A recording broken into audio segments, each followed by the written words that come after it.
ഈ കാലഘട്ടത്തിൽ നമ്മുടെ മക്കൾ, അഴകായ മക്കൾ നാശത്തിലേക്കും അവിടെ നിന്ന് ശത്രു എന്ന ഏറ്റവും വലിയ ഒരു ശത്രുവായി നമ്മുടെ മക്കൾ മാറുന്നതിന്റെ കാരണം അബൂ ഹുറൈറ റളിയല്ലാഹു അൻഹുവിൽ നിന്ന് ഇമാം ഇബ്നു മാജ റിപ്പോർട്ട് ചെയ്യുന്ന ഹദീസിൽ മഹാനായ കാരുണ്യത്തിന്റെ പ്രവാചകൻ, ലോകത്തിന്റെ ജേതാവ്, നേതാവ്, നമ്മുടെ കരളിന്റെ കഷ്ണമായ ഹൃദയത്തിന്റെ തുടിപ്പായ കണ്ണിലെ കൃഷ്ണമണിയായ നമ്മുടെ വികാരം, നമ്മുടെ വിചാരം നബി മുഹമ്മദ് മുസ്തഫ,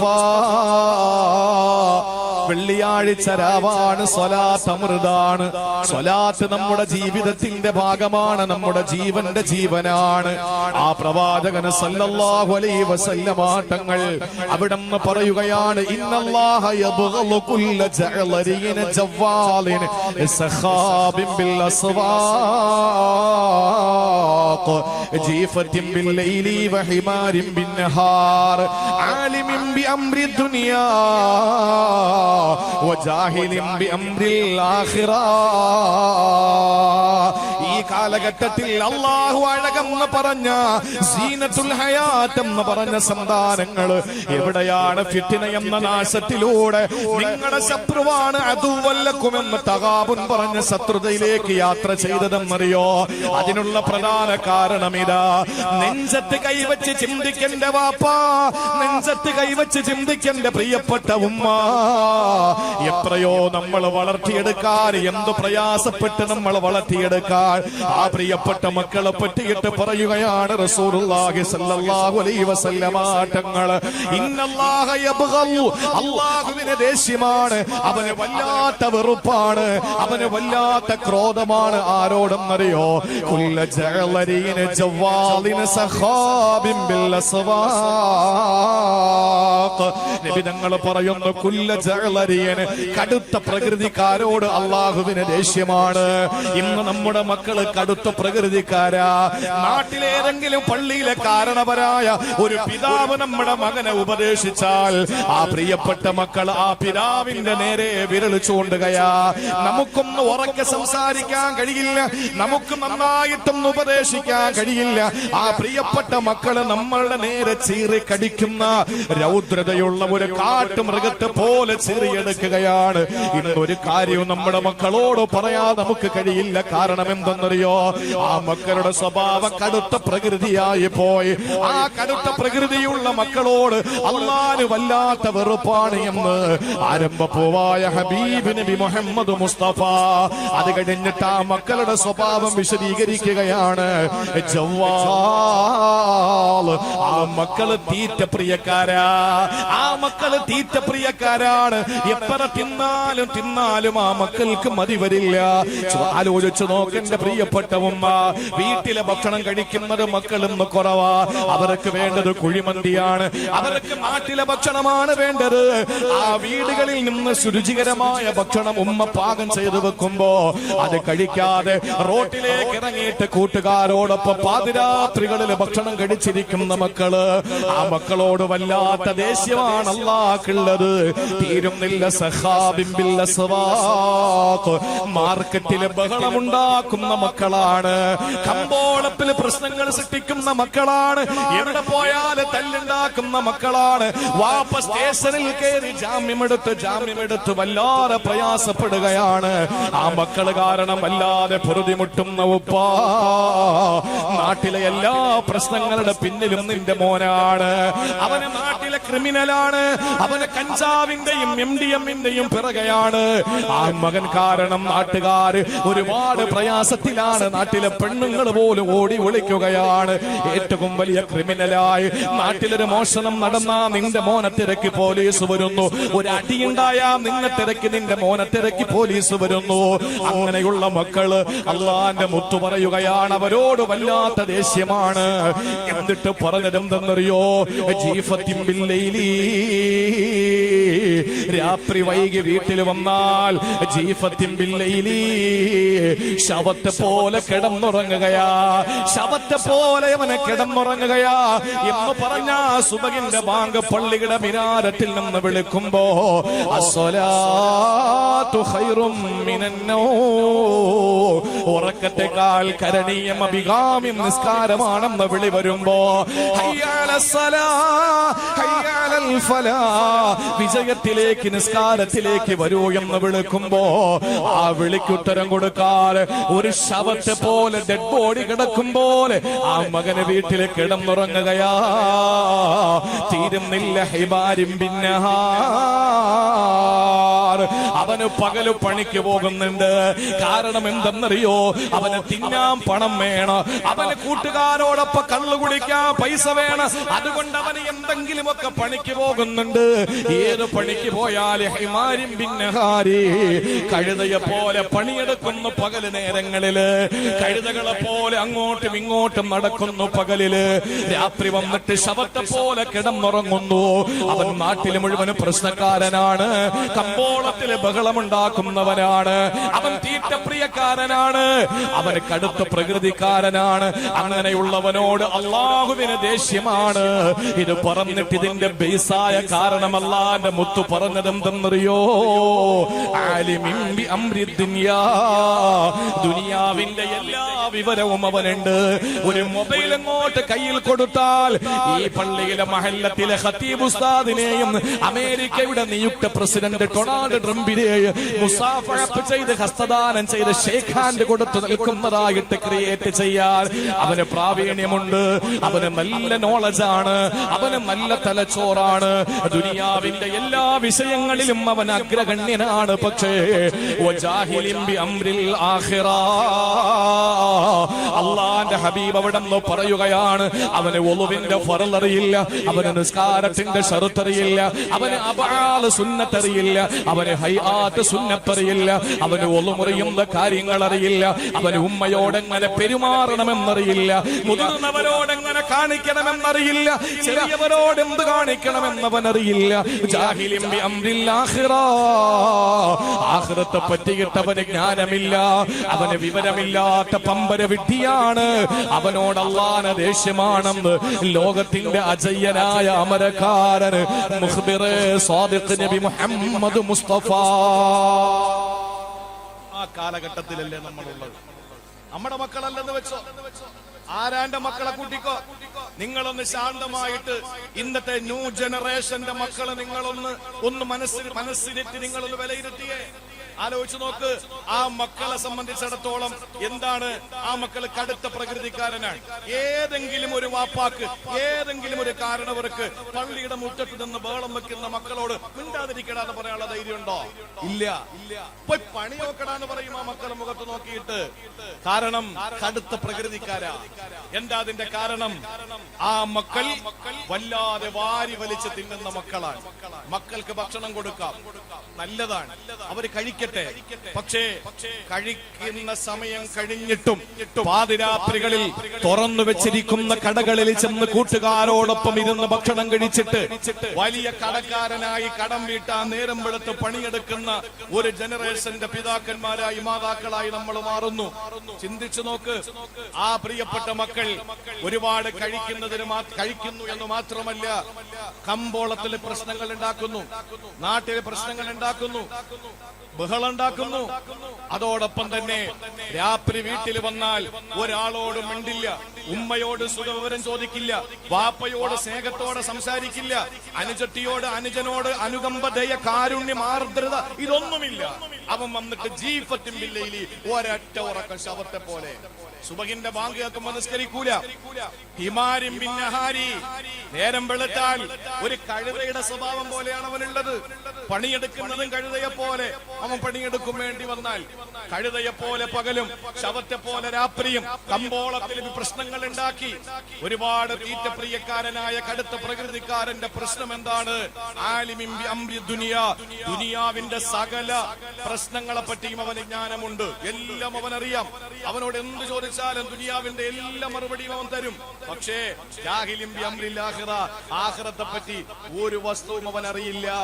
അതുകൊണ്ടാണ് ആ പ്രിയപ്പെട്ട മക്കൾ എന്തായി പോയത്? അഴകായ മക്കൾ എന്തായി? നാശമായി. ആ നാശത്തിൽ നിന്ന് ആ മക്കൾ നിന്റെ ശത്രുവായി മാറി. ഖുർആനല്ലേ പറഞ്ഞത്, ഞാനല്ലല്ലോ. നിങ്ങൾ ആലോചിച്ചു നോക്കിയേ, ഈ സന്താനങ്ങളെ അള്ളാഹു നമ്മളെ ഏൽപ്പിച്ചിരിക്കുകയാണ്. അള്ളാഹു നമ്മുടെ മക്കളെ സ്വാലിഹീങ്ങളാക്കി തരട്ടെ. നാലാമത് ഖുർആൻ പറഞ്ഞ മക്കൾ എങ്ങനെയാണെന്ന് നിങ്ങൾ വിലയിരുത്തണം. അതിന് പാപ്പന്മാരാ ചില ആളുകൾ വന്നിട്ട് പറയും, ഇബ്രാഹിം നബിയുടെ കഥ കേട്ടിട്ട് വന്നിട്ട് പറയും, ഇസ്മായിൽ നബിയുടെ കഥ കേട്ടിട്ട് പറയും, ഉസ്താദെ എന്റെ മോൻ ഇസ്മായിൽ ആവുന്നില്ലല്ലോ, എന്റെ മകൻ ഇസ്മായിൽ ആകാൻ വേണ്ടി നിങ്ങൾ ദുആരക്കിൻ, എന്റെ ഭാര്യ ഹാജരാവാൻ വേണ്ടി നിങ്ങൾ ദുആരക്കിൻ.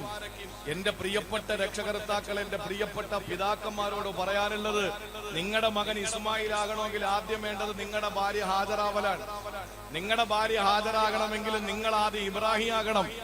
നിങ്ങൾക്ക് ഇബ്രാഹിം ആകാനും വയ്യ, നിങ്ങളുടെ ഭാര്യയ്ക്ക് ഹാജരാകാനും വയ്യ. പിന്നെ മക്കളൊക്കെ ഇസ്മായിൽ ഇസ്ഹാഖും ആകണമെന്ന് പറഞ്ഞാൽ നടക്കുവോ? നടക്കൂല. ഉമർ ഇബ്നുൽ ഖത്താബ് റളിയല്ലാഹു അൻഹുവിന്റെ മുമ്പിൽ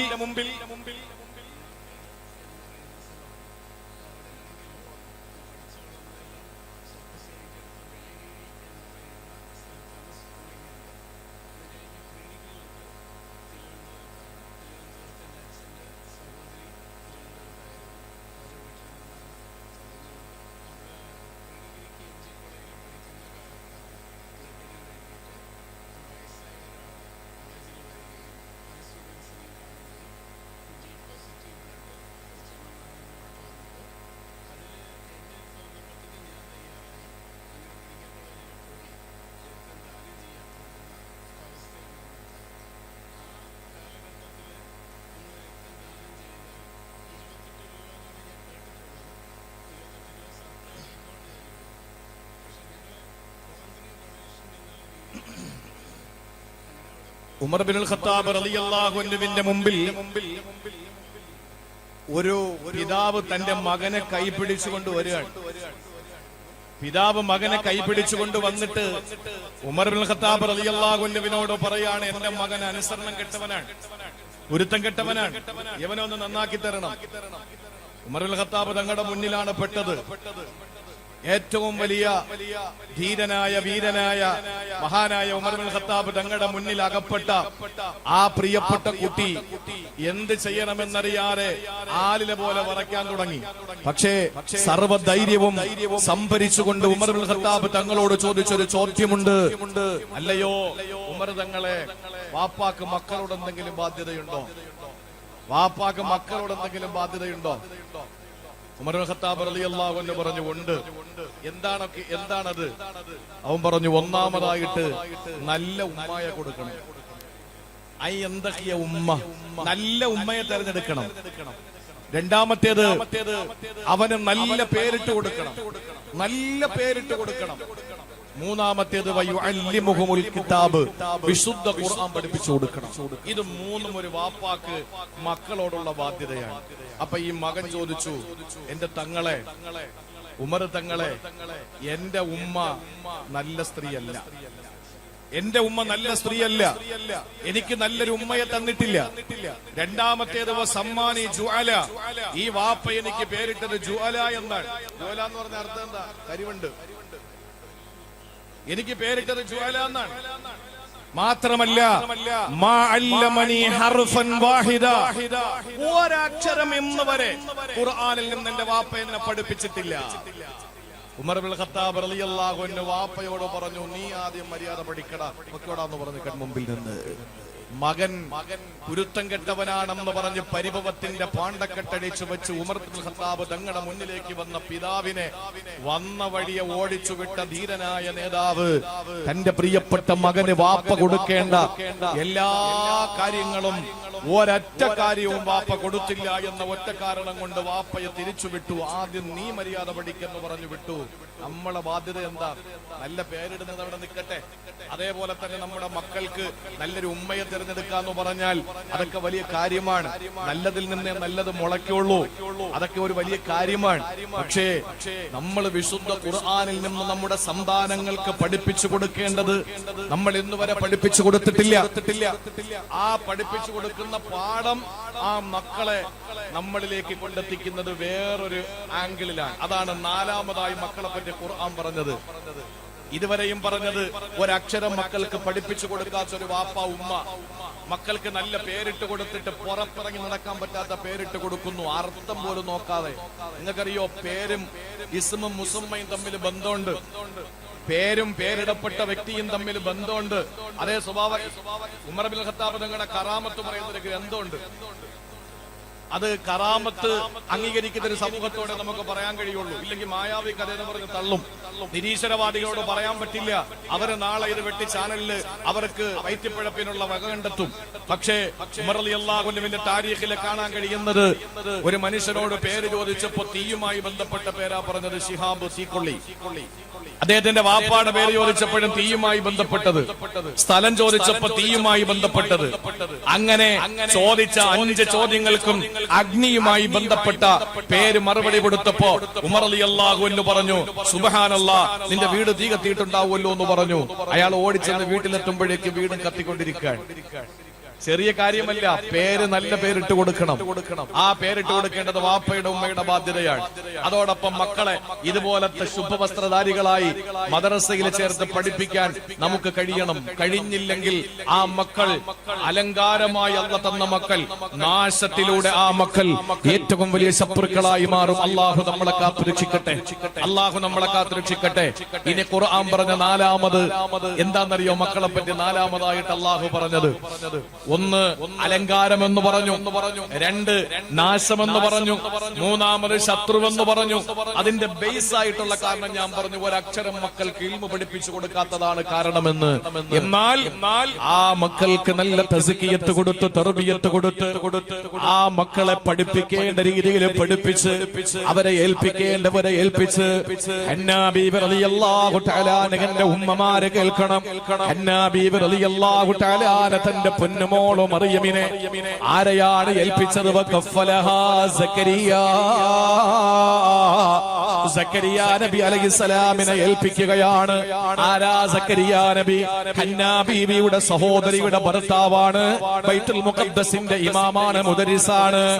ആ മറിയം ബീവിയെ ഹന്നാ ബീവി ഏൽപ്പിക്കേണ്ടവരെ ഏൽപ്പിച്ചപ്പോൾ ആ മറിയം ബീവി പിൽക്കാലത്ത് ഖുർആനിൽ ഒരേ ഒരു അധ്യായം ഒരു വനിതയുടെ പേരിലുണ്ടെങ്കിൽ ആ വനിതയായി ബീബി മറിയം റളിയല്ലാഹു അൻഹ എത്തപ്പെട്ടു എന്ന് മാത്രമല്ല, മദീനയുടെ മുന്നിലെ മസ്ജിദുൻ നബവിയുടെ മുന്നിലെ മണലിൽ റസൂലുള്ള 4 വിരലുകൾ കൊണ്ട് വര വരച്ചു.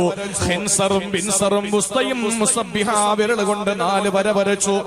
ആ 4 വരയിൽ ചൂണ്ടിയിട്ട് 1ാമത്തെ വര ചൂണ്ടിയിട്ട് പറഞ്ഞു ഹാദിഹി ഖദീജ, 2ാമത്തെ വര ചൂണ്ടിയിട്ട് പറഞ്ഞു ഹാദിഹി ഫാത്തിമ, 3ാമത്തെ വര ചൂണ്ടിയിട്ട് പറഞ്ഞു ഹാദിഹി ആസിയ, 4ാമത്തെ വര ചൂണ്ടിയിട്ട് പറഞ്ഞു ഹാദിഹി മറിയം. ഈ 4 പേര് സയ്യിദത്തുൻ നിസാഇ ഫിൽ ജന്ന, സ്വർഗ്ഗത്തിലെ നേതാക്കന്മാരാണ്. സ്വർഗത്തിലെ 4 നേതാക്കന്മാര് സ്ത്രീകൾക്ക്. ആ സ്ഥാനത്തേക്ക് മറിയം ബീവി വളർന്നു. എന്താ കാര്യം? പ്രസവിച്ച ഉടനെ മറിയം ബീവിയെ ഹന്നാ ബീവി എന്താ ചെയ്തത്? കൊണ്ടുവന്ന് മദ്രസയിലാക്കി. ഏത് മദ്രസ? ബൈത്തുൽ മുഖദ്ദസ്.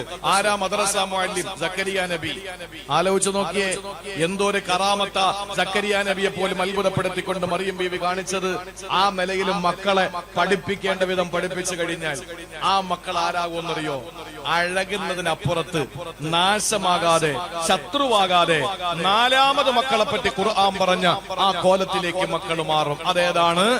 സൂറത്തുൽ ഫുർഖാനിൽ അല്ലാഹ് പറയുകയാണ്, 4ാമതായിട്ട് സന്താനങ്ങളെ പറ്റി അല്ലാഹ് പറഞ്ഞത്, റബ്ബനാ ഹബ് ലനാ മിൻ അസ്വാജിനാ വദുർരിയതിനാ ഖുർറത അയുനിൻ വജഅൽനാ ലിൽ മുത്തഖീന ഇമാമാ. സന്താനങ്ങളെ പറ്റി അല്ല പറഞ്ഞത് ഖുർറത്തു ഐൻ, കണ്ണിന് ആനന്ദം, കണ്ണിന് കുളിർമ. കണ്ണിന് ആനന്ദമാണ്, കണ്ണിന് കുളിർമയാണ്. സന്താനങ്ങൾ നാശമാകല്ലേ ഉമ്മ, സന്താനങ്ങൾ ശത്രുവാകല്ലേ. ആ സന്താനങ്ങൾ കണ്ണിന് ആനന്ദമാകണം. റബ്ബനാ ഹബ് ലനാ മിൻ അസ്വാജിനാ വദുരിയാതിനാ ഖുർറത അഅ്യുൻ. എന്റെ സന്താനത്തെ നീ കണ്ണിന് കുളിർമയാക്കി തരണേ തമ്പുരാനെ. എന്റെ സന്താനം എന്റെ അഴകിനപ്പുറം, എന്റെ സന്താനം എനിക്ക് നീ നൽകിയ സന്താനം നാശമാകുന്നതിനപ്പുറം, എന്റെ സന്താനം എന്റെ ശത്രുവാകുന്നതിനപ്പുറത്ത് പടച്ച റബ്ബേ എന്റെ മക്കളെ നീ ഇനി കണ്ണിന് കുളിർമയാക്കി തരണമേ എന്ന് ദുആ ചെയ്യണമെന്ന് വിശുദ്ധ ഖുർആൻ പഠിപ്പിക്കുമ്പോ മക്കളെ പറ്റി ഖുർആൻ പറഞ്ഞ നാലാമതൊരു ഭാഗമാണ് കണ്ണിന് ആനന്ദം എന്ന് പറയുന്നത്. നോക്കൂ, ഇവിടെ 4 മക്കൾ സയ്യിദുൽ ഉലമ തങ്ങളുടെ കയ്യിൽ നിന്ന് ഇവിടെ സനദ് വാങ്ങി. ഈ 4 മക്കളെ ഞാൻ ഈ സന്ദർഭത്തിൽ ഓർക്കുന്നത് ജാമിഅ അൻവാറുശ്ശേരിയിൽ ബഹുമാനപ്പെട്ട നമ്മുടെ ഇവിടുത്തെ ഉസ്താദും അവിടുത്തെ ദീർഘകാലത്തെ ആ വിദ്യാർത്ഥിയും അതിനുശേഷം അവിടുത്തെ അധ്യാപകനുമൊക്കെ ആയിരുന്നതാണ് ബഹുമാനപ്പെട്ട സയ്യിദുൽ ഉലമ. ഏറ്റവും കൂടുതൽ ഒരുപക്ഷെ എന്റെ ഓർമ്മ ശരിയാണെങ്കിൽ ഒരു വലിയ പ്രഭാഷണം കാഴ്ചവെച്ചത് അൻവാറുശ്ശേരിയിൽ പ്രിയപ്പെട്ട അബ്ദുൽ നാസർ മഅദനി ഉസ്താദ് അവറുകൾ നേതൃത്വം നൽകുന്ന ജാമിഅ അൻവാറിൽ ഏതാനും മാസങ്ങൾക്ക് മുമ്പ് നടന്ന ഒരു വലിയ പരിപാടിയിലാണ്. ബഹുമാനപ്പെട്ട കാന്തപുരം എ പി അബൂബക്കർ മുസ്ലിയാർ ബഹുമാനപ്പെട്ടവരുടെ മകന്റെ സാന്നിധ്യവും അദ്ദേഹത്തിന്റെ വീഡിയോ കോൺഫറൻസിലൂടെ ഒരു വലിയ സന്ദേശം അദ്ദേഹം കൈമാറി. ബഹുമാനപ്പെട്ട മൗലാന നജീബ് മമ്പാട് ഉസ്താദ് അവറുകൾ വന്നു. ഷെയ്ഖുന കെ പി ഉസ്താദ് അവറുകൾ നിറസാന്നിധ്യമായിരുന്നു. ആ സദസ് വളരെ നിബിഡമായ സദസ്സിൽ തങ്ങൾ ഉസ്താദ് വളരെ കാര്യമായിട്ട് പ്രസംഗിച്ചു. ഞാൻ പറയുന്നത്, ഇങ്ങനെയുള്ള മഹത്തുക്കളായ നമ്മുടെ പ്രിയപ്പെട്ട നേതാക്കന്മാര് ഒരു സനദ് ഒരു മകന് കൊടുക്കുക എന്ന് പറയുമ്പോൾ ആ രക്ഷകർത്താക്കളുടെ മനസ്സിനകത്ത് എന്തുമാത്രം സന്തോഷമുണ്ടാകും. ഈ 4 മക്കൾ ശുഭവസ്ത്രധാരികളായ 4 മക്കൾ തലപ്പാവ് ധരിച്ച് അവർക്ക് നൽകിയ സ്ഥാനവസ്ത്രം ധരിച്ച് ഈ സനദ് വാങ്ങി ആ പ്രിയപ്പെട്ട മക്കൾ ചരിത്രത്തിന്റെ ഭാഗമായി ചേരുമ്പോൾ ഏറ്റവും കൂടുതൽ സന്തോഷിക്കുന്നത് ആ മക്കൾക്ക് ജന്മം നൽകിയ പ്രിയപ്പെട്ട ഉമ്മ. കണ്ണുനീര് പൊഴിച്ചിട്ടുണ്ടാവും. ആ പ്രിയപ്പെട്ട വാപ്പയുടെ കവിൾത്തടത്തിലൂടെ കണ്ണുനീർ തുള്ളികൾ ഒഴുകിയിട്ടുണ്ടാകും. കാരണം ഇത്രയും വലിയ ആനന്ദം വേറെ നേടാനില്ല. അതാണ് പറഞ്ഞത്, കണ്ണിന് ആനന്ദമായി, കണ്ണിന് കുളിർമയായി സന്താനങ്ങൾ മാറണം. ആ സന്താനങ്ങൾ ദുനിയാവിലും ആഖിറത്തിലും ഉപകരിക്കുന്ന ഒരു നിലയിലേക്ക് പ്രിയപ്പെട്ട സന്താനങ്ങൾ മാറാൻ അള്ളാഹുവിന്റെ ഖുർആന് പരിചയപ്പെടുത്തിയത് മതപരമായ ബോധം കൊടുക്കലാണ്. ഈ മക്കൾക്ക് ഒരുപക്ഷെ ഇവിടെ കൊച്ചിയിൽ ഒരു ഫ്ളാറ്റാണ്, അതിന്റെ ചാവിയാണ് കൈമാറിയതെങ്കിൽ ഒന്നാലോചിച്ച് നോക്കൂ, കേരളത്തിലെ ഏതെങ്കിലും ഒരു ഹോളിവുഡിന്റെയോ മോളിവുഡിന്റെയോ കോളിവുഡിന്റെയോ ഒരു നടൻ വന്നിട്ട് ഈ കൊച്ചിയിലെ ഒരു വലിയ ഫ്ളാറ്റിന്റെ കീ കൈമാറി ഏതോ ഒരു മിടുക്ക് കാണിച്ചിട്ടാണെന്നിരിക്കട്ടെ, വാപ്പാക്ക് എങ്ങനെ ആനന്ദ കണ്ണുനീർ പൊഴിക്കാൻ കഴിയും? കാരണം മകന് ഫ്ളാറ്റ് കിട്ടിയാൽ സ്വഭാവം മാറും. പിന്നെ ഉമ്മയെ വൃദ്ധസദനത്തിലായിരിക്കും കൊണ്ടാക്കുക, പിന്നെ വാപ്പായെ കൊണ്ടാക്കുന്നത് ആതുരാലയത്തിലായിരിക്കും. കാരണം മക്കൾക്ക് കിട്ടുമ്പോ മക്കൾക്ക് നല്ല തൊലിവെളുത്തൊരു പെണ്ടാട്ടിയെ കൂടെ കിട്ടിക്കഴിഞ്ഞാൽ പിന്നീട് വാപ്പ ഒരു തടസ്സമാണ്, ഉമ്മ ഒരു പ്രയാസമാണ്. പക്ഷേ ഈ പൊന്നുമക്കളുടെ കയ്യിലിരിക്കുന്ന ആ സനദ് വാങ്ങുമ്പോ ഏറ്റവും കൂടുതൽ സന്തോഷിക്കുന്നത് മാതാപിതാക്കളാണ്. അതാണ് അല്ലാഹ് പറഞ്ഞത്, റബ്ബനാ ഹബ് ലനാ മിൻ അസ്വാജിനാ വദുരിയാതിനാ ഖുർറത അഅ്യുൻ. അല്ലാഹുവേ കണ്ണിന് കുളിർമയാക്കി തരണേ തമ്പുരാനെ. അല്ലാഹുവിന്റെ ഖുർആന് മക്കളെ പറ്റി സീനത്തഴകം എന്ന് പറഞ്ഞ ഖുർആൻ, ഫിത്ന നാശം എന്ന് പറഞ്ഞ ഖുർആൻ, അദുവ് ശത്രു എന്ന് പറഞ്ഞ ഖുർആൻ. 4ാമത് അല്ലാഹു പറയുന്നത് കണ്ണിന് ആനന്ദമാണ്, കണ്ണിന് കുളിർമയാണ്. നോക്കൂ, ഖുർആനില് 3 സ്ഥലത്ത് മാത്രമേ ഖുർറത്തു ഐൻ എന്ന് കാണാൻ കഴിയൂ. 3 സ്ഥലത്ത്. ഈ 3 സ്ഥലത്തും ഖുർറത്തു ഐൻ എന്ന് പറഞ്ഞത് എന്തിനെ സംബന്ധിച്ചാണെന്നറിയോ? ഒന്ന്, ഈ പറഞ്ഞത് മക്കൾക്ക് വേണ്ടിയുള്ള ദുആ, കണ്ണിന് കുളിർമയായ 4 മക്കൾ. ഇപ്പോ രണ്ടാമതായിട്ട് കണ്ണിന് കുളിർമ എന്ന് പറഞ്ഞത് നൈൽ നദിയിലൂടെ ഒരു പ്രിയപ്പെട്ട ഉമ്മയുടെ പേറ്റുനോവിന്റെ വേദന മാറും മുമ്പ് തന്റെ കുട്ടിയെ പെട്ടിയിലാക്കിയിട്ട് നൈലിലൂടെ ഒഴുക്കാൻ അള്ളാഹുവിന്റെ ദിവ്യബോധനം വന്നപ്പോ റാംസീസ് 2 എന്ന സാക്ഷാൽ ഫറോവയെ പേടിച്ചുകൊണ്ട് ആ പെട്ടിയിൽ കുട്ടിയെ അടച്ചിട്ട് ഒഴുക്കി കൊട്ടാരത്തിന്റെ മട്ടുപ്പാവിൽ നിൽക്കുന്ന ആസിയായും തന്റെ ഭർത്താവ് റാംസീസ് രണ്ടാമന്റെ കണ്ണിൽ ആ പെട്ടി ഉടക്കി ഓടി വന്ന് ആ പെട്ടിയെടുത്ത് ആസിയ ബീവി നോക്കുമ്പോ ഓമനത്തം തുളുമ്പുന്നൊരു കുട്ടിയാണ്. ആ കുട്ടിയുടെ പേരെത്രേ? മൂസ അലൈഹിസ്സലാം. ആ സമയത്ത് തന്റെ ഭർത്താവിനോട് പറഞ്ഞ വാക്കാണ് വഖാലത്ത് ഇംറഅത്തു ഫിർഔൻ ഖുർറത്തു ഐനുൻ ലീ വലക്.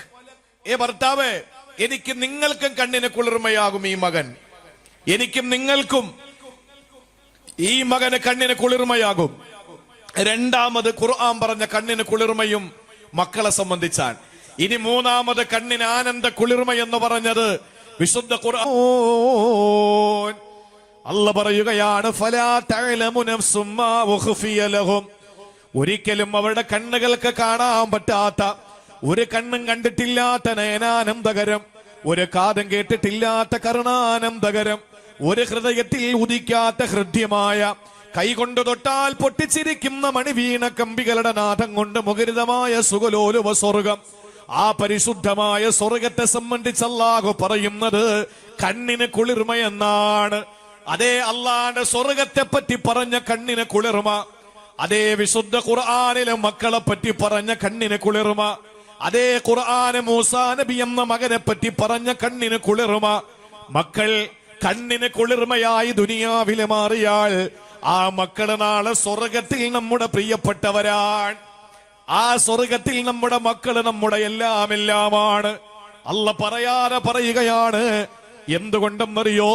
അള്ളാഹുവിന്റെ പ്രിയപ്പെട്ട പ്രവാചകന് പറയുന്നു, ഇമാം ബുഖാരി തങ്ങൾ റിപ്പോർട്ട് ചെയ്യുന്ന അബൂ ഹുറൈറയിൽ നിന്ന്, അള്ളാന്റെ സ്വർഗത്തിലേക്ക് കടന്നു പോകുന്ന ഒരു വാപ്പയ്ക്ക്, ഒരു ഉമ്മയ്ക്ക് അള്ളാഹു ഇങ്ങനെ പദവികൾ കൊടുക്കുന്നത് കാണുമ്പോൾ, ഓരോ പദവികൾ കിട്ടുന്ന സന്ദർഭത്തിൽ ചോദിക്കുന്നു, അന്നാലി ഹാദി, പടച്ചവനെ ഇതെവിടെന്നാണ്, ഇതെന്തിന്റെ പേരിലാണ് എനിക്ക് ഈ പദവി കിട്ടിയത്? ഓരോ തഹജ്ജുദിനും അല്ലാഹ് കൊടുക്കുന്ന പദവി, ഓരോ ളുഹാക്കും അല്ലാഹ് കൊടുക്കുന്ന പദവി, ഓരോ സ്വലാത്തിനും തസ്ബീഹിനും തക്ബീറിനും അല്ലാഹ് കൊടുക്കുന്ന പദവി. പക്ഷേ ഒരിക്കലും ഇതിനൊന്നും കിട്ടാത്ത വലിയ ഒരു പദവി അല്ലാഹ് സ്വർഗത്തിൽ കൊടുക്കുമ്പോൾ ആ മനുഷ്യൻ ചോദിക്കുകയാണ്, യാ റബ്ബി അന്നാലി ഹാദിഹി, ഇതെവിടെന്നാണ് പടച്ചവനെ എനിക്ക് കിട്ടിയത്? ഇതെന്തിന്റെ പേരിലാണ് എനിക്ക് ഈ പദവി നീ തന്നത്? ഫയഖൂൽ, അല്ലാഹ് പറയുന്നു, ബിസ്തിഗ്ഫാരി വലദിക ലക്, നിന്റെ മകന്, നിന്റെ മകള് നീ മരണപ്പെട്ട് മണ്ണഞ്ചേരിയുടെ മണ്ണിനടിയിലായപ്പോൾ അതിന്റെ മുകളിലൂടെ നടന്നുപോയ നിന്റെ പൊന്നുമോൻ ഈ കിടക്കുന്നത് എന്റെ വാപ്പയാണല്ലോ, ഉമ്മയാണല്ലോ. അല്ലാഹുമ്മഗ്ഫിർ ലി അബീ, അല്ലാഹുമ്മഗ്ഫിർ ലി ഉമ്മീ, അല്ലാഹുവേ എന്റെ വാപ്പയ്ക്ക് നീ പൊറുക്കണേ അല്ലാ, എന്റെ ഉമ്മക്ക് നീ പൊറുക്കണേ അല്ലാ. ആ ഒരൊറ്റ വറക്കുമതി പ്രിയപ്പെട്ടവരെ, സ്വർഗത്തിലെ പദവി ഇങ്ങനെ ഉയർന്നു പോകുമെന്ന് ഇന്നേ വരെ കളവ് പറയാത്ത നബി മുഹമ്മദ് മുസ്തഫ. അതെങ്ങനെ കിട്ടിയതാണ്?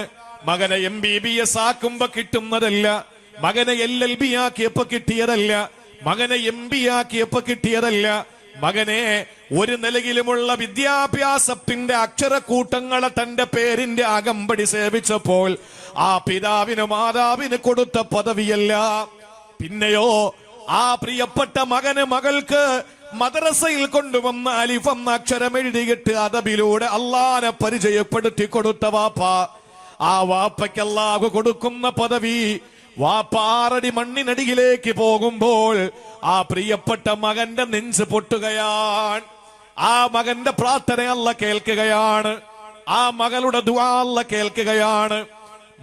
മരിച്ചു പോയാലും മുറിയാതിരിക്കുന്ന 3 എണ്ണം റസൂൽ സ്വല്ലല്ലാഹു അലൈഹി വസല്ലം പഠിപ്പിച്ചത്. ഒന്ന്, നമ്മൾ കൊടുത്ത സദഖ. ആ സദഖ ഖബറിൽ കിടന്ന് കിട്ടൂല, ഖബറിലേക്ക് അതിന്റെ പ്രതിഫലം ഒഴുകി വരും. പക്ഷെ ഖബറിൽ കിടന്നിട്ട് വീണ്ടും സദഖ കൊടുക്കാൻ പറ്റൂല. രണ്ടാമത്തേത് അമലുൻ സാലിഹ്, അവൻ ചെയ്ത സുഹൃതങ്ങളാണ്. ആ സുഹൃതങ്ങളുടെ പ്രതിഫലം അവന്റെ ഖബറിൽ വരും. പക്ഷേ ഖബറിൽ കിടന്ന് സുഹൃതം ചെയ്യാൻ പറ്റില്ല. എന്നാൽ മൂന്നാമതവന്റെ ഖബറിൽ വരുന്നത് വലദുൻ സാലിഹുൻ യദ്ഉ ലഹു, അവന് വേണ്ടി ദുആരക്കുന്ന സന്താനങ്ങളാണ്. ആ സന്താനങ്ങളുടെ ദുആ ഇലാ യൗമിൽ ഖിയാമ കിട്ടുന്നു. കാരണം എന്റെ മകനെ ഞാൻ പഠിപ്പിച്ചു വലുതാക്കി, അവൻ പഠിച്ചു, ഞാൻ മരിച്ചപ്പോൾ എനിക്ക് വേണ്ടി ദുആ ചെയ്തു. ഞാൻ പകർന്നു കൊടുത്ത പാഠത്തിൽ നിന്ന് എന്റെ മകൻ അവന്റെ മക്കളെ പഠിപ്പിച്ചു. ആ മക്കള് ദുആ ചെയ്യുന്നു എന്റെ പിതാക്കന്മാർക്ക്. അല്ലാഹുവേ, എന്റെ ആബായിന് നീ പുറത്തു കൊടുക്കണേ. അവന്റെ വാപ്പയായ എന്റെ മകന് മാത്രമല്ല ദുആ കിട്ടുന്നത്, അവന്റെ ഉപ്പയായ എനിക്കും കിട്ടും അതിന്റെ ഒരു വിഹിതം, ഒരു പരമ്പര തന്നെ അവന് ദുആ ചെയ്യാനുണ്ടാകും ഇലാ യൗമിൽ ഖിയാമ. നാളെ ഇസ്രാഫീൽ എന്ന മലക്ക് സൂറെന്ന നശീകരണായുധത്തിൽ ഊതുന്നത് വരെ ഈ മക്കള് ദുആ ചെയ്തുകൊണ്ടേയിരിക്കും. അതിന് നമ്മൾ നമ്മുടെ മക്കളെ പഠിപ്പിക്കണം. ഇവിടെ സയ്യിദുൽ ഉലമ ഉസ്താദ് പറഞ്ഞതുപോലെ, പ്രിയമുള്ള സഹോദരങ്ങളെ, നമ്മുടെ ജീവിതത്തിൽ ഒരു വാപ്പ മകനെ ഉപദേശം കൊടുത്ത കഥ ഖുർആൻ പറയുന്നുണ്ട്. ഒരു വാപ്പ തന്റെ പൊന്നുമോന് കൊടുത്ത ഉപദേശത്തിന് അള്ളാന്റെ ഖുർആൻ എടുത്ത് പറയുന്നുണ്ട്. അത് ഏത് വാപ്പയാണ്? കാണാന് മുഞ്ചില്ലാത്ത കറുത്ത കറുത്ത കരിവണ്ട് പോലെ നിറമുള്ള നീഗ്രോ വിഭാഗത്തിൽപ്പെട്ട അടിമയായിരുന്ന സയ്യിദുനാ ലുഖ്മാൻ തന്റെ പൊന്നുമോനെ വിളിച്ചിട്ട് ഉപദേശം കൊടുക്കുന്നത് ഖുർആനിൽ ഇടം പിടിച്ചു. ആ അധ്യായത്തിന് വാപ്പയുടെ പേര് കൊടുത്തു സൂറത്തുൽ ലുഖ്മാൻ. ആ ലുഖ്മാൻ തങ്ങൾ, ഞാൻ കഴിഞ്ഞ മാസത്തിൽ ലുഖ്മാൻ തങ്ങളുടെ ഖബറിന്റെ അടുക്കൽ ഇരുന്നു ദുആ ചെയ്തു.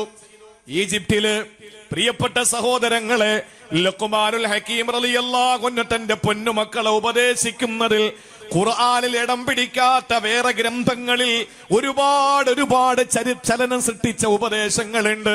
അതിലൊരു ഉപദേശം പറയട്ടെ. തന്റെ മകനോട് പറയുന്നു, പൊന്നുമോനെ, ഇദാ റഅയ്ത ഖൗമൻ യദ്കുറൂനല്ലാഹ്, നീ അല്ലാഹുവിനെ പറ്റി പറയുന്ന ഒരു സദസ്സിൽ കണ്ടാൽ ഫജ്ലിസ് മഅഹും, നീ അവിടെ പോയിരിക്കണം. എന്തുകൊണ്ടെന്നറിയോ? ഇൻ തകുന ആലിമാ യൻഫഉക ഇൽമുക്, നീ ആലിമാണെങ്കിലും പോയിരിക്കണം.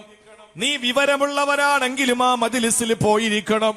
അവിടെ അള്ളാനെ പറ്റി പറയുകയാണ്, ആരംഭപ്പോവായ ഹബീബിനെ പറ്റി പറയുന്ന സദസ്സാണ്.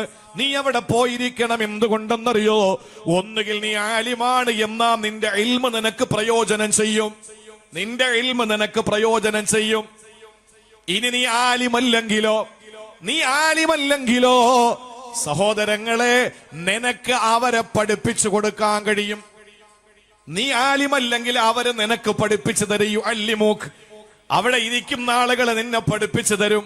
അല്ലെങ്കിൽ നിനക്ക് പുതിയ അറിവുകൾ കിട്ടും. എന്നാൽ നീ നടന്നു പോകുന്ന വഴിയിൽ ഇദാ റഅയ്ത ഖൗമൻ ലാ യദ്കുറൂനല്ലാഹ്, അല്ലാഹുവിനെ പറ്റി പറയാത്ത ഒരു സദസ്സ് കണ്ടാൽ, ഗാനമേളയുടെ സദസ്സാണ്, നാടകത്തിന്റെ സദസ്സാണ്, അല്ലെങ്കിലോ ഉറൂസ് എന്ന പേരിൽ കാണിക്കുന്ന കോമാളി തരങ്ങളുള്ള സദസ്സാണ്, ആനയും അമ്പാരിയും എടുത്ത് പെരുമാറുന്ന സദസ്സാണ്. അവിടെ നീ ചെന്ന് കഴിഞ്ഞാൽ ലുഖ്മാനുൽ ഹക്കീം തങ്ങൾ പറയുകയാണ്, നീ ഇരിക്കരുത് അവിടെ, നീ അവിടെ പോകരുത്. കാരണം നീ ആലിമാണെങ്കിലോ ലാ യൻഫഉക ഇൽമുക, നിന്റെ ഇൽമ നിനക്ക് പ്രയോജനം ചെയ്യൂല. നീ പറയുന്നു അരുത്, പാടില്ലെന്ന് പറഞ്ഞാൽ കമ്മറ്റിക്കാരെ കേൾക്കൂല. കാരണം എന്തേ? നിനക്ക് വിവരമുണ്ടെങ്കിലും നിന്റെ ഇൽമ നിനക്ക് അവിടെ പ്രയോജനം ചെയ്യില്ല. അള്ളാഹിനെ പറ്റി പറയാത്ത വേദിയിൽ, അള്ളാഹുവിനെ പറ്റി പറയാത്ത വേദിയിൽ നിന്റെ ഇൽമ നിനക്ക് പ്രയോജനം ചെയ്യില്ല മോനെ. ഇനി നീ ജാഹിലാണെങ്കിലോ സാദൂക ഗയ്യാ, നിന്റെ വഴികേട് കൂടിക്കൊണ്ടിരിക്കും. നീ വീണ്ടും വീണ്ടും വഴികേടിലേക്ക് പോകും. അതുകൊണ്ട് അള്ളാഹുവിനെ പറ്റി പറയുന്ന സദസ്സ്, ആ സദസ്സിൽ പോയിരിക്കണമെന്ന് ഒരു വാപ്പ തന്റെ പൊന്നുമോനെ ഉപദേശം കൊടുക്കുമ്പോൾ, വൈകിയ വേളയിൽ എന്റെ പ്രിയപ്പെട്ട സഹോദരങ്ങളോട് എനിക്ക് പറയാനുള്ളത്, നമ്മുടെ മക്കള് കണ്ണിന് കുളിർമയാകണം. നമ്മുടെ മക്കള് ശത്രുവാകരുത്. നമ്മുടെ മക്കൾ നാശമാകരുത്. നമ്മുടെ മക്കള് വെറും ഒരു അലങ്കാരമാകരുത്. മറിച്ച് നമ്മുടെ മക്കൾക്ക് ആനന്ദ കണ്ണുനീര് തരുന്നവരാകണം. കണ്ണിന് കുളിർമയുള്ള മക്കളാകണം. അതിന് വേണ്ടത് ആ മക്കൾക്ക് മതബോധം കൊടുക്കലാണ്. ആ മക്കൾക്ക് മതചിഹ്നങ്ങളെ പറ്റി പഠിപ്പിച്ചു കൊടുക്കലാണ്. നോക്ക്, നിങ്ങൾ സാമ്പത്തികമില്ലാത്ത വീട്ടിൽ നിന്നല്ലേ പഠിക്കാൻ പോകൂ? പഠിക്കാൻ ദറസിൽ പോകുന്ന ഏത് വീട്ടിൽ നിന്നാണ്? അങ്ങനെ ഒരു ധാരണ പണ്ട് കാലങ്ങളിൽ സജീവമായിരുന്നു. ഒന്നുമില്ലാത്തവന്റെ വീട്ടിൽ നിന്ന് മക്കളെ കൊണ്ടുവന്നാക്കാൻ, പഠിക്കാൻ വേണ്ടി കൊണ്ടാക്കുമ്പോ അവനെങ്കിലും വല്ല ഭക്ഷണം കഴിച്ച് കിടക്കട്ടെ എന്ന ഉമ്മയുടെ വാപ്പയുടെ ചിന്തയാണെന്നൊരു പൊതുധാരണ ഉണ്ടായിരുന്നു സാമ്പ്രദായിക പള്ളികളിൽ. ആ ദറസിലൊക്കെ മക്കളെ ആക്കുമ്പോ ഇപ്പൊ അൽഹംദുലില്ലാഹ് കുറച്ച് മാറ്റമുണ്ട്. കാരണം എന്താ? ഇപ്പൊ നല്ല ആലിമീങ്ങളെ പോലെ നല്ല മൊഞ്ചോടെ നടക്കുന്ന വേറെ ആരുമില്ല. ആലിമീങ്ങളെ പോലെ ഇത്രയും നല്ല പവർഫുള്ളായി നടക്കുന്ന വേറെ ആരുമില്ല. അതുകൊണ്ട് തന്നെയാണ് ഒരു ഭാഗത്ത് നിന്ന് കണ്ണുകടിയും മറുഭാഗത്ത് നിന്ന് ഒരുപാട് ആക്ഷേപങ്ങളും വിമർശനങ്ങളും വന്നുകൊണ്ടിരിക്കുന്നത്. നിങ്ങൾ ആലോചിച്ച് നോക്കൂ. പിന്നെ വേണ്ടാന്ന് വെക്കുന്നവരുണ്ട്. ഞാൻ നോക്കുമ്പോ സയ്യിദുൽ ഉലമയുടെ മൊബൈലാ ഞാൻ കണ്ടത്. സയ്യിദുൽ ഉലമയ്ക്ക് ആരാണൊരു മൊബൈൽ വാങ്ങിക്കൊടുക്കാത്തത്? സയ്യിദുൽ ഉലമയെ സംബന്ധിച്ചിടത്തോളം ഒരു മൊബൈൽ വേണമെന്ന് പറഞ്ഞാൽ ഒരു മൊബൈലിന്റെ ഒരു വലിയ ഫാക്ടറി കൊണ്ട് കൊടുക്കാൻ ആളുകൾ പിന്നാലെയുണ്ട്. നോക്കിയുടെ 10 രൂപയുടെ സെറ്റായി ഇപ്പോഴും കയ്യിരിക്കുന്നത്. ദുനിയാവ് വേണ്ടാന്ന് വെക്കുന്നവരുണ്ട്. ദുനിയാവ് എപ്പോഴും വേണ്ടാന്ന് വെച്ചാൽ നമ്മുടെ പിന്നാലെ ദുനിയാവ് വരും. ദുനിയാവ് വേണമെന്ന് വെച്ചാൽ ദുനിയാവ് നമ്മളിൽ നിന്ന് ഓടിപ്പോകും, നമ്മൾ അതിന്റെ പിന്നാലെ പോകും. അതാണ് അവസ്ഥ.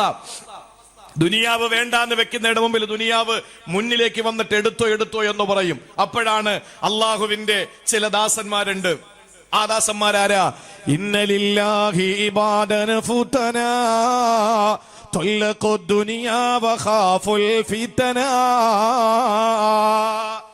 ഇന്നലില്ലാഹി ഇബാദ, നിശ്ചയം അല്ലാഹുവിന് കുറെ ആലിമീങ്ങളുണ്ട്, ആരിഫീങ്ങളുണ്ട്, അവന് അടിമകളുണ്ട്.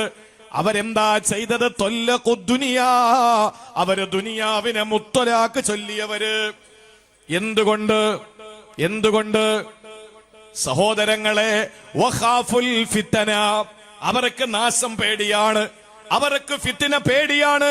അതുകൊണ്ട് ദുനിയാവിനെ പുറങ്കാല് കൊണ്ട് ചവിട്ടിയെറിഞ്ഞ ഒരു സമൂഹമുണ്ട്. അവരാണ് ഉഖറവിയായ ആലിമീങ്ങൾ. അവരാണ് ആലിമീങ്ങൾ. എന്റെ പ്രിയപ്പെട്ട സഹോദരങ്ങളെ, വേണ്ടെന്ന് വെച്ചവർ. പക്ഷേ ദുനിയാവിന്റെ ഏതെങ്കിലും ഒരു ഭൗതിക സംവിധാനങ്ങൾ ഇല്ലാതിരിക്കുമ്പോ ജീവിതത്തിൽ ഒന്നും കഴിക്കാനും കുടിക്കാനും ഇല്ലാതിരുന്നിട്ട് ഇൽമു പഠിച്ച മഹത്തുക്കളാണ് നമ്മുടെ മുമ്പിലുണ്ടത്. ഒരു 14 വയസ്സുകാരന്റെ കഥ മാത്രം പറഞ്ഞുകൊണ്ട് ഞാൻ ഒരു ചെറിയ തങ്ങൾ ഉസ്താദ് പറഞ്ഞു.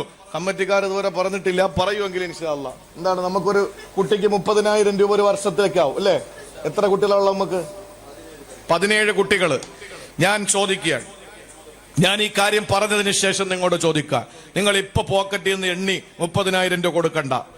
ഇത്രയും ആളുകളുണ്ടല്ലോ.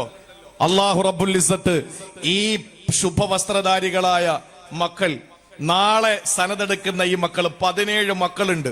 30,000 രൂപ ഒരു വർഷം ആ മക്കൾക്ക് തിന്നാൻ മതി. 30,000. നമ്മുടെ മക്കൾക്കാ 2 കുഴിമന്തിയും അവിടെ നിന്ന് ഇവിടെ നിന്നൊക്കെ തൊട്ട് കടിച്ചും ഒക്കെ ആക്കിയിട്ട് വെളിയിലേക്ക് ഇറങ്ങുമ്പോൾ ബില്ല് 6,000. ഒരു നേരത്തെ ബില്ല് 6,000. അങ്ങനെയാണെങ്കിൽ എന്റെ പൊന്നു സഹോദരങ്ങളെ, നമ്മുടെ മക്കൾക്ക് എത്ര വേണം? ഈ മക്കൾക്ക് ഒരു കൊല്ലം കഴിക്കാൻ 30,000 രൂപ മതി. 17 മക്കളുണ്ട്. 17 പേര് നിയത്ത് വെച്ചോ. അള്ളാഹു തൗഫീക്ക് തരട്ടെ. 14 വയസ്സുകാരൻ മക്കയിൽ നിൽക്കുകയാണ്. എനിക്ക് പഠിക്കണം എന്ന ആഗ്രഹം. നന്നായിട്ട് ഖുർആൻ അറിയാം. ഒരു യാത്രാ സംഘം വരുന്നു. എങ്ങോട്ടാണെന്ന് ചോദിച്ചപ്പോ മദീനയിലേക്കാന്ന് പറഞ്ഞു. ആ സമയം ആ 14 വയസ്സുകാരൻ ചോദിച്ചു, മദീനയിൽ വന്നാൽ എനിക്ക് പഠിക്കാൻ അവസരമുണ്ടോ? ആ സമയത്ത് പറഞ്ഞു, ഉണ്ട്. മദീനയിൽ മാലിക് ഇമാം ദറസെടുക്കുകയാണ്. മാലിക് ഇമാം വല്ലാത്ത ഗ്രാഹ്യമുള്ള, വല്ലാത്ത നിപുണനായ, വല്ലാത്ത ഇൽമിന്റെ വലിയ അത്ഭുതങ്ങൾ സൃഷ്ടിക്കുന്ന മനുഷ്യനാണ്. അതുകൊണ്ട് മോനെ വാ നീ. അങ്ങനെ യാത്രാ സംഘത്തോടൊപ്പം 14 വയസ്സുകാരനെ കയറുകയാണ്. മദീനയിൽ എത്തുമ്പോഴേക്ക് ആ പ്രിയപ്പെട്ട മകൻ ഒരു ഖത്തം തീർത്തു, ഒന്നല്ല എത്രയോ ഖത്തം തീർത്തു കഴിഞ്ഞു. ആ യാത്രാ സംഘം മദീനയിലെത്തി. അസറിന്റെ ബാങ്ക് കൊടുക്കുകയാണ് മസ്ജിദുൻ നബവിയിലെ അസറിന് ബാങ്ക് കൊടുത്തപ്പോൾ ആ നമസ്കാരത്തിന് പങ്കെടുത്തതിന് ശേഷം ക്ലാസ്സിലിരുന്നു ഇമാം മാലിക്കിന്റെ ക്ലാസ്സിൽ. ഉസ്താദ് ഓരോന്ന് പഠിപ്പിക്കുന്നുണ്ട്, കുട്ടികൾ പഠിക്കുന്നുണ്ട്. മഗ്രിബിന് ബാങ്ക് കൊടുക്കുന്നതിന് മിനിറ്റുകൾക്ക് മുമ്പ് കുട്ടികളെ വിട്ടു. പോയി നിങ്ങൾ നിസ്കാരത്തിന് റെഡിയാവുക.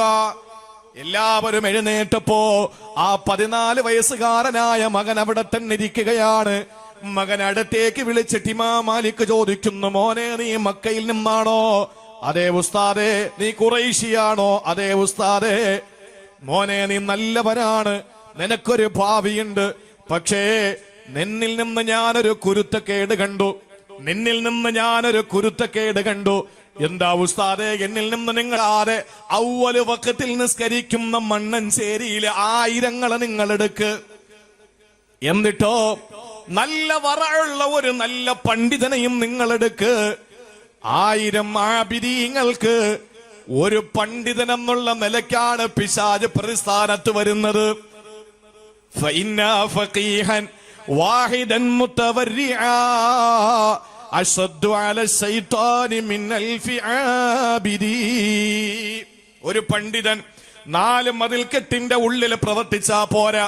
ഹജ്ജാജ് ബിൻ യൂസുഫ് എന്ന ധിക്കാരിയായ ഭരണാധികാരിയുടെ മുമ്പില് തലപ്പാവധാരിയായ പണ്ഡിതൻ ഹസനുൽ ബസ്രി റളിയല്ലാഹു അൻഹു കയറി ചെന്നു. ഏ ഹജ്ജാജ്, നിന്റെ അഹങ്കാരം നിർത്തണമെന്ന് പറഞ്ഞപ്പോൾ ഞാൻ ആരെന്നറിയോടാ? ആ സമയത്ത് പണ്ഡിത വേഷം ധരിച്ച ഒറിജിനൽ പണ്ഡിതനായ, ഉള്ളില് ഖുർആനും വിശുദ്ധമായ ഹദീസുമുള്ള ആ പണ്ഡിതന് ബസ്രി തങ്ങള് പറഞ്ഞത്, ഈ തലപ്പാവ് വെറുമൊരു തലപ്പാവ് മാത്രമല്ല, ഈ കൊട്ടാരത്തിന്റെ നടുത്തളപ്പിൽ ഹജ്ജാജേ, നിന്റെ പട്ടാളക്കാരനെ തല്ലിക്കൊന്നാൽ എന്നെ പൊതിയാനുള്ള കഫൻ പുടവയാണിതെന്ന് പറഞ്ഞ ധീരനായ ഹസനുൽ ബസ്രി റളിയല്ലാഹു അൻഹു. നമുക്ക് ചില കടമകൾ തീർക്കാനുണ്ട്. കൂണുപോലെ മുളച്ചു പൊന്തുന്ന ഈ കാലഘട്ടത്തിലെ ഏറ്റവും വലിയ നിരീശ്വരവാദികൾ ഒരു ഭാഗത്ത്, വർഗീയവാദികൾ എല്ലാത്തിന്റെയും മധ്യേ ആത്മീയ അതിപ്രസരത്തിന്റെ പേരിൽ ഓൺലൈൻ തട്ടിപ്പുകൾ നടക്കുന്ന, ആരാധനകളുടെ പേരിൽ നടക്കുന്ന കാലം. ഇതിന്റെ നടുവിൽ ഒരു പണ്ഡിതന്റെ ദൗത്യമേതാണ്? അതാണ് സയ്യിദുൽ ഉലമ ഹ്രസ്വമായ വാക്കിൽ അർത്ഥഗർഭമായ ആശയ സമ്പന്നമായ ഒരു വലിയ കടലിലേക്ക് വിരൽ ചൂണ്ടിപ്പോയത്. അള്ളാഹു നമ്മളെ നന്നാക്കി തരട്ടെ.